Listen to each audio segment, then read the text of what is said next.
Hello everyone, my name is Nintendo, and welcome back to this new TEPPEN video. Today we are talking about some Pauper Plus decks that you could run in the tournament. Obviously, they don't need to be built the way I've built them. I just built them on stream. I'll put a link in the description below. It was a good 6 or 7 hour stream, which we just play tested a bunch of decks. I also did my GP run through that stream as well. It was fun.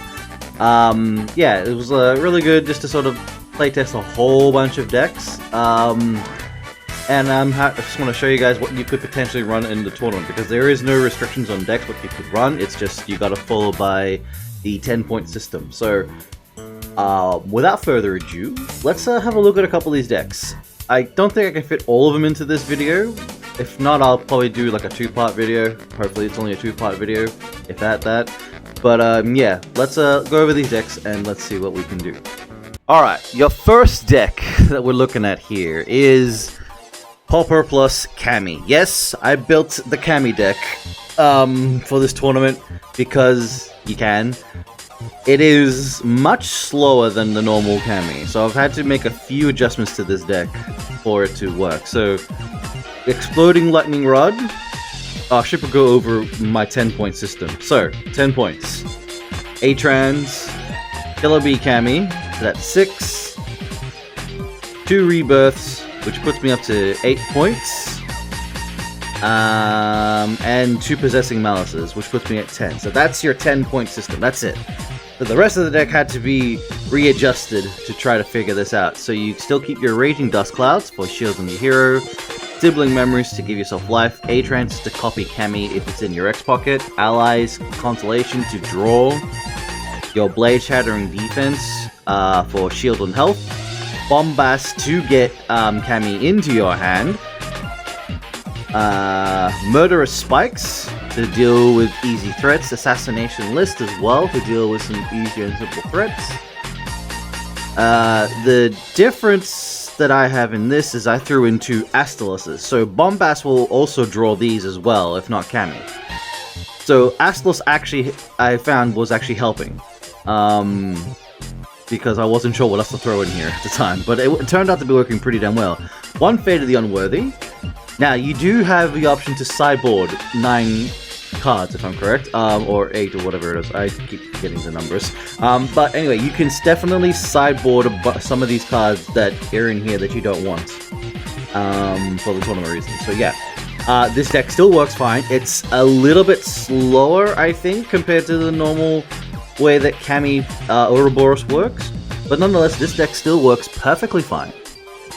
It was still like, yeah, I drop Kami and boom, there's just like a bunch of her just going at it. I think it's going to be a solid contender in the tournament if somebody does run this deck. Burn Dante. I've titled this Pauper plus Y. At the end of the stream, I literally put this together and I kept thinking to myself, why am I doing this? But nonetheless, here's Burn Dante. Your 10-point system is Agent's Memories, 2 Valstrax, 2 Splendid Buffets. I think that's it, really. Oh, and Monster Virus. So yeah, your 6, 7, 8, 9, 10. That's your 10-point system. There's enough damage to kill your opponent with Burn Dante, Devil Trigger, your sneak attacks. I think everyone knows this deck. Agent's Memories. Obviously, you have to change that. You have to deal with it. So Scarf, Humiliation. You got your headshots. 2 Valstraxes, 3 Foresights, 2 Agonies to halt a unit with 5 MP or more. Power Grab is to halt 5 MP or less for 5 seconds. Crystal Hunters to halt in general for 5 seconds. I put buffets in here. Monster Virus, as we know. Angle of Times, and 2 unforeseen interferences. I could not figure out the best way to get the other halt card in here for 13 seconds. I would have preferred to put that card in here. I just don't know what you could do to change to do that. I mean, you could opt to drop the Valstraxes or the buffets. to throw in 2 of the 13-second hold. Actually, sorry, I forget what the name of that cute card is. But you can definitely try to work this deck around, I don't know, sideboard what you need to. I just threw this together. But yeah, I'm pretty sure this Burn Dante is going to be fine for this tournament. But yeah, that's Burn Dante. Keeping on the trend of purples, I threw together the Roja deck.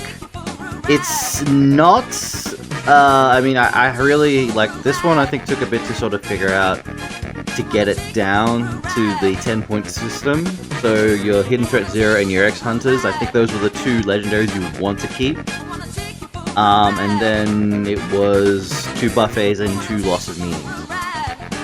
Maybe you don't really need the loss of meanings, but like, you know, if you need your cheap actions, this is as quick, this is like a very, very downgraded version of Roja, as you can see. There is your Foresights, your loss of meanings are here, your Crystal Hunters are here, 3 Bangles of Times, 3 Revelations, 2 Demonic Intimidations, 2 Unforeseen Interferences, Negates, 3 Exposed Evil Eyes, 3 Accelerated Thoughts, 2 Fifth Hell Greeds to get Lust and Pride on the field.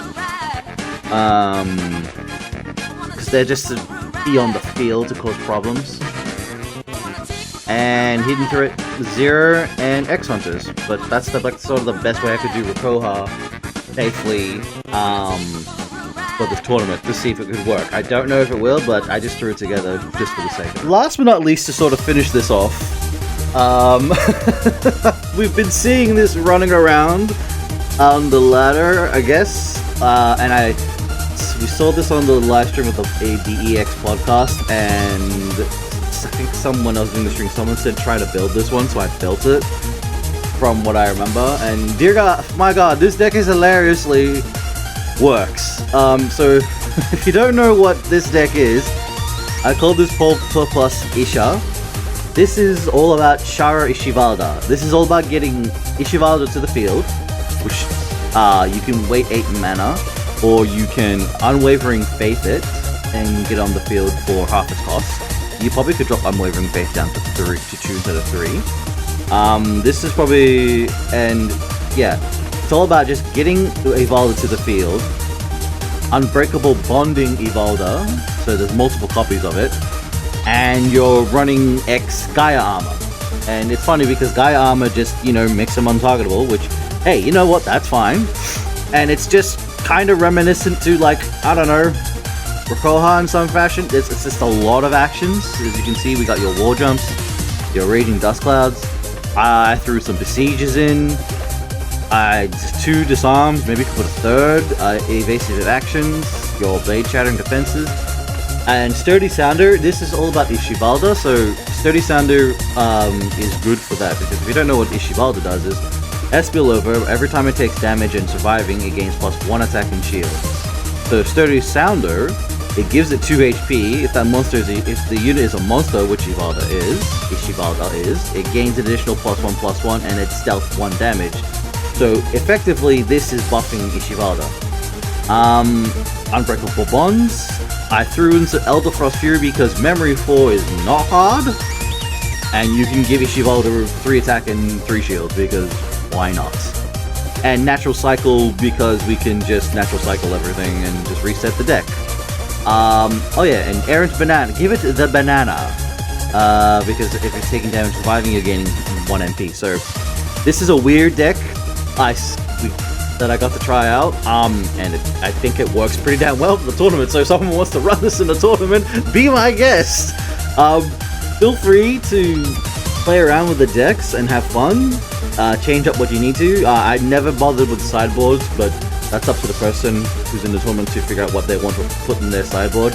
You could probably sideboard maybe some of these cards if you've got better ideas to throw in here, but if you want to throw in another monster, maybe not, but like if you can get Ishivalda and you have Unwavering Faith and you can just get her for 4 costs, and then Unbreakable Bond it while it's on the field, you know, that's actually really good.